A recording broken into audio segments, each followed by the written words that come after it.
iHeartRadio, Fox Sports.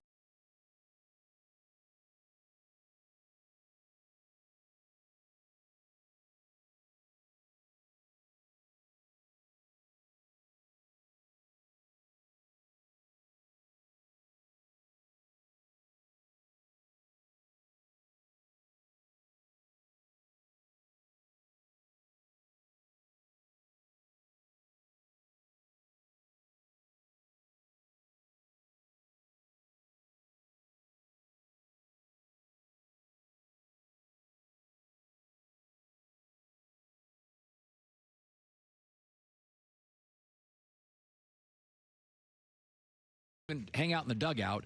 In football, offensive guys don't always practice with the defensive guys. At halftime, games, practices, you go in different directions. But in the NBA, it's really a fit league. And like Utah's a prime example. I really like Utah, but Mike Conley, point guard, got hurt. Donovan Mitchell then played point guard. Then Conley comes back off the bench, then starting. Utah, it just can't get the fit right. They got the players, can't get the fit right, and that's with Quinn Snyder, who's a great coach. Last year, Boston, Kyrie Irving, great coach, can't get the fit right. And I talk about that because Joel Embiid last night had 49 points. Oh, it was like his best game ever. Ben Simmons didn't play. And remember when Embiid was hurt and Ben Simmons didn't have to play with Embiid? Oh, Simmons' numbers went up. This puppy don't work. Make a choice. It doesn't work. I mean, James Harden and Russell Westbrook are often better when the other guy's off the floor. Doesn't mean they're not both great, but that's why I can't really take Houston seriously in winning multiple playoff series. I just can't. I think over the course of time, Harden and Westbrook are not ideal for each other. And I can't take Philadelphia in the East seriously. They'll win a series because they're just too darn talented not to. But Houston and Philly, I don't like the fits. And it's just crucial. In my lifetime, the only team that didn't fit that was great, and it never lasted as long as we thought, was the Miami Heat. LeBron and D. Wade's games were not really ideal for each other. There was a lot of similarities. LeBron was like a bigger D. Wade at times, not a brilliant shooter, a super athlete, very aggressive and physical, often finished better at the rim than anywhere else. That's LeBron and D. Wade. They didn't have a center. They didn't really have a true point guard. Mario Chalmers drove everybody nuts. Norris Cole was too young.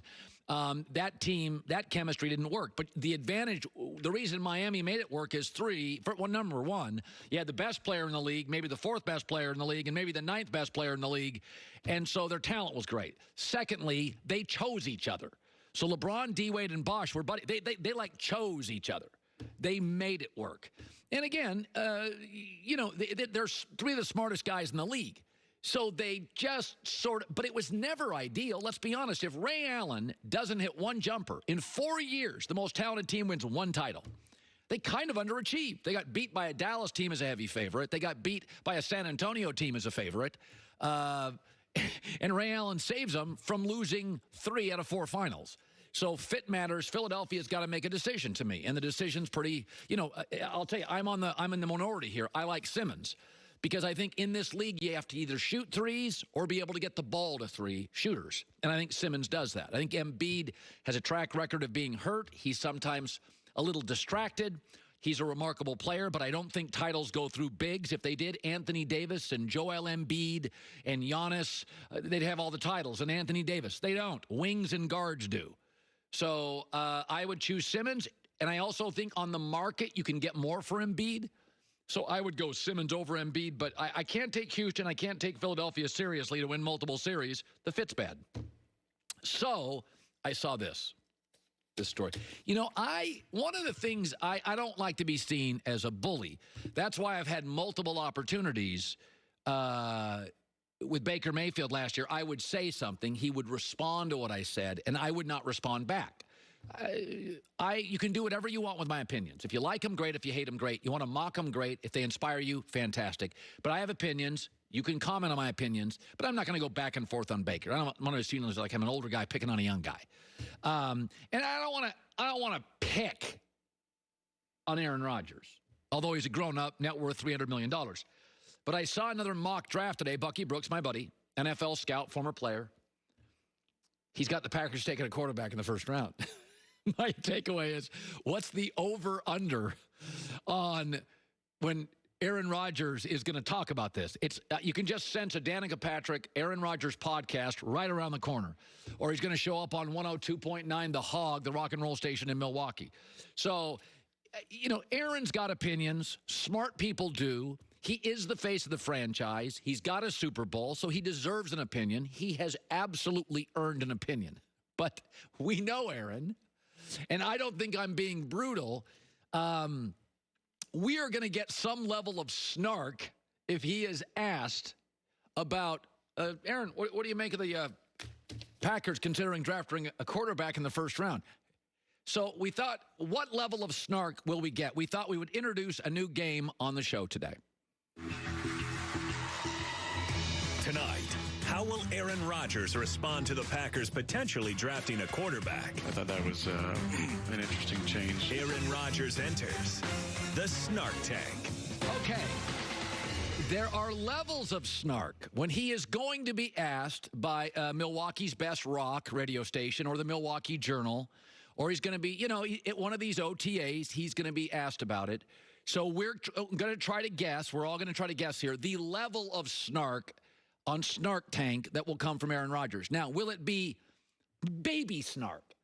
Almost likable. You ever go to an aquarium and you see a baby shark and you're like, it's kind of cute, even though it could eat my child? It's kind of adorable.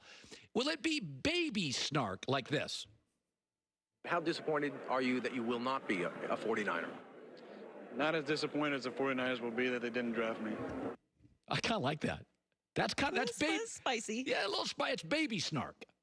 Or will it be great white snark, where it's got a little teeth to it? This one. 5 letters here, just for everybody out there in Packerland and yourself today. RELAX. Relax. We're going to be okay. A little less likable, a little more snarky. Definitely not baby snark. He was kind of taking a shot at us. Or will it be Snarknado? Like flying from the sky. This was Aaron Rodgers when the Packers told his quarterback coach, see ya, and didn't give Aaron Rodgers even a little heads up.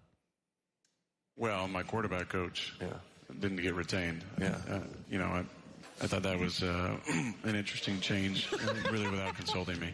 There's a close connection between quarterback and quarterback coach, and that was an interesting decision. So will it be baby snark, great white snark, or Snarknado? I think it'll be baby snark.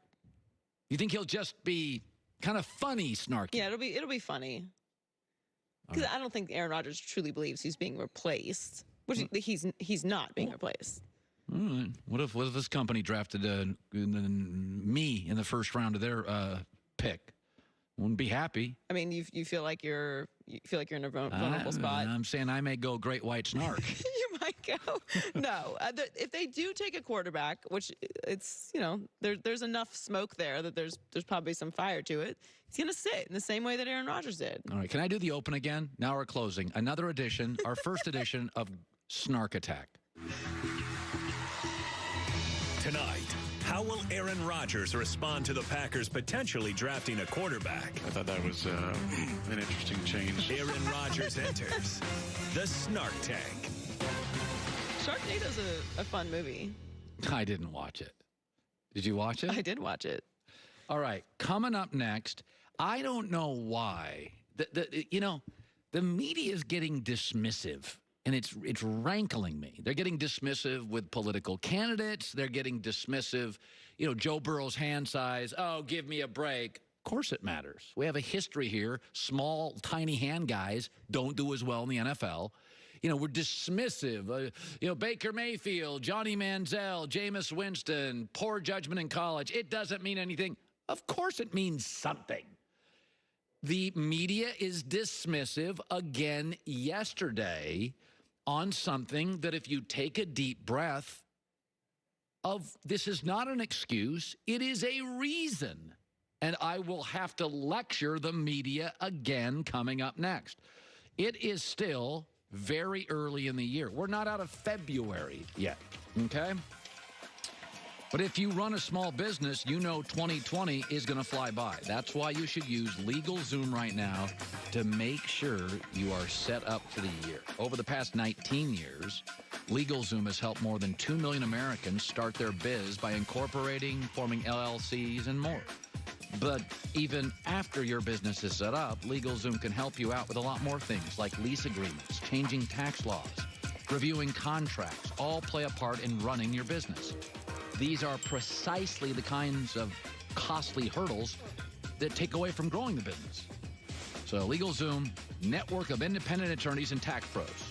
Offer advice, address things. Not charged by the hour, not a law firm.